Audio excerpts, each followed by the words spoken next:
we've spent a lot of time in this chapter talking about ballistics, about firearms, about bullets and casings, and the evidence that I might get.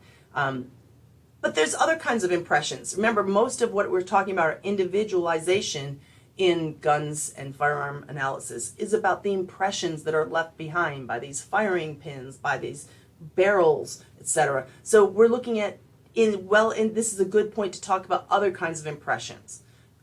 Tire marks, shoe prints, footprints, bites, tools, if somebody's breaking and entering and using a tool to gain entry, all of these things also leave impressions. So it's kind of categorized into the same here.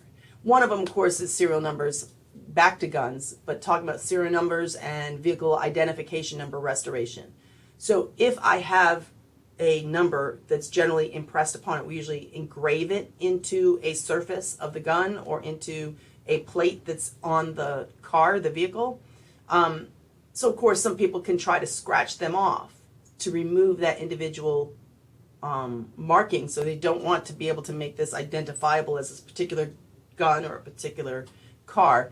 But it will always, that impression, when you make an impression, engrave metal, it goes beyond the surface layer. It impresses even into the parts that aren't there. So even though you file it down where you really can't read the numbers, you can still restore it by using equipment that can tell the impression pattern from underneath the layers.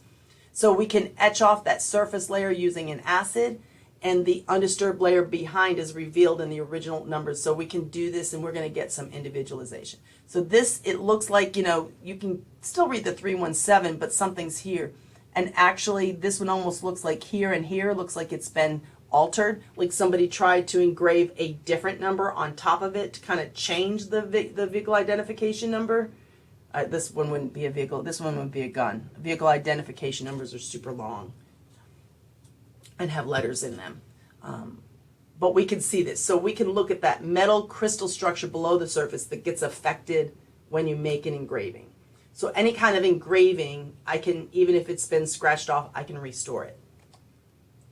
Tool marks also leave an impression. And again, your individual crowbar, hammer, knife, all of these things get individual wear on them. So again, they're going to have little striation marks that get left behind with these individual little scratches that came from the tool.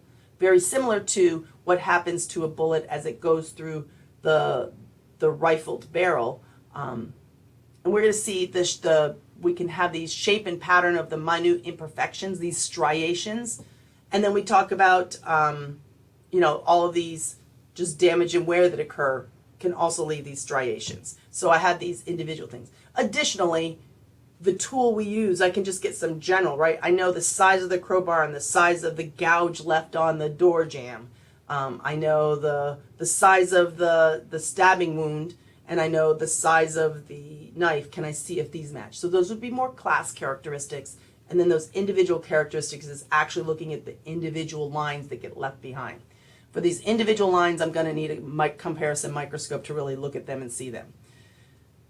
Also, if I use, if I take a crowbar and use it on a door jamb, I'm going to get some of those paint scrapings left behind on it. Or the metal of the crowbar might be scratched off and left behind on the side. So I might actually have some trace metals or materials left behind that I can do an analysis on. So generally with a tool that we're going to assemble, we're going to look for any chemicals that appear on the outside of it, and then we're going to look at the marking pattern.